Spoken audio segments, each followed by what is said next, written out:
আসসালামু আলাইকুম। শাকিস কুকিং রেসিপিতে আপনাদের স্বাগতম। আজকে আমি আপনাদের করে দেখাবো মাছের রোস্ট বা মাছের কোরমা, যেটা আমরা বিয়ে বাড়িতে খেয়ে থাকি।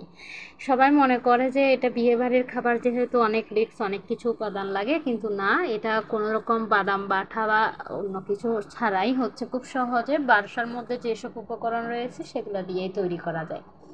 আমি এখানে 6 টুকরা মাছ নিয়েছি। এটা আমি রুই মাছ নিয়েছি। একটু লবণ আর একটু লেবুর রস দিয়ে এটা আমি ম্যারিনেট করে রেখেছি। এটা ম্যারিনেট হয়ে যাওয়া পর্যন্ত আমি একটা পেস্ট তৈরি করতেছি। এখানে আমি প্রায় 10-12টা মতো কাঁচামরিচ নিয়েছি, 1 চা চামচ আদা এবং 1 চা চামচ রসুন পেস্ট করে রেখেছি।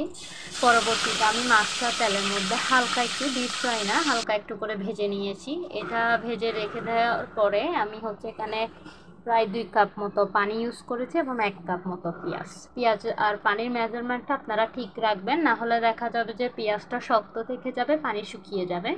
সেই জন্য পেঁয়াজটা ঠিক ততক্ষণ পর্যন্ত এখানে পানির মধ্যে রাখতে হবে যতক্ষণ না পেঁয়াজটা নরম হয়ে আসে আর পানি একটু শুকিয়ে আসে।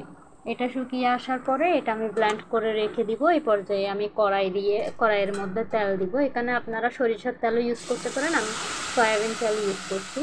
এলাচ, দারুচিনি এগুলো দেওয়ার পরে এখানে আমি পেঁয়াজ বাটাটা যোগ করব। পেঁয়াজ বাটাটা থেকে যখন তেল উঠে আসবে ওই পর্যায়ে আমি কাঁচামরিচের বাটাটা যোগ করব।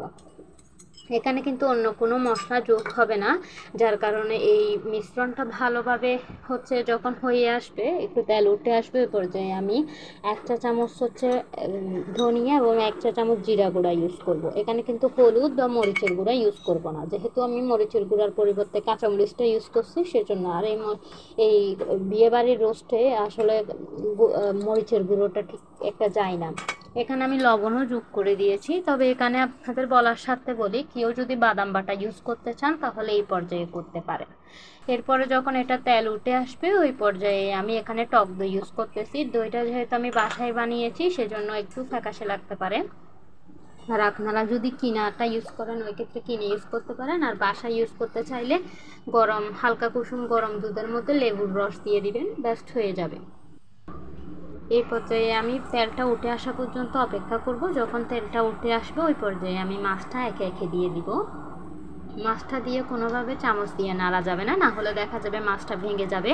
সেজন্য আপনি যে কড়াই অথবা যে পাতিলটাতে মাছটা বসাবেন ওটা একটু হালকা করে নেড়ে দিলেই মাছটা হয়ে যাবে। এই পর্যায়ে যদি আপনি চান কিছুক্ষণ সিদ্ধ হওয়ার পরে পানি যোগ করতে পারেন। আর যদি পানি না যোগ করে খুব কষা টাইপসের করে রাখতে চান ওই ক্ষেত্রে পানি ইউজ না করে শুধু শুকাই ফেলবেন। আর পানি ইউজ করতে চাইলে খুব সামান্য পানি নিয়ে এটা ভালো করে সিদ্ধ করে কাঁচামরিচ দিয়ে আপনি পরিবেশন করতে পারেন। এই মাছটা কিন্তু খুব সহজে বাসার মধ্যে আপনি বানিয়ে খেতে পারবেন আর সবাই খুব পছন্দও করবে। আর আমার এই রেসিপিটা যদি আপনাদের ভালো লাগে অবশ্যই লাইক, কমেন্ট অ্যান্ড শেয়ার করবেন। আর বাসায় অবশ্যই একবার হলেও এই বিয়েবাড়ির রোস্ট অথবা বিয়েবাড়ির মাছের এই কোরমাটা অবশ্যই বাসায় ট্রাই করে দেখবেন। আসসালামু আলাইকুম।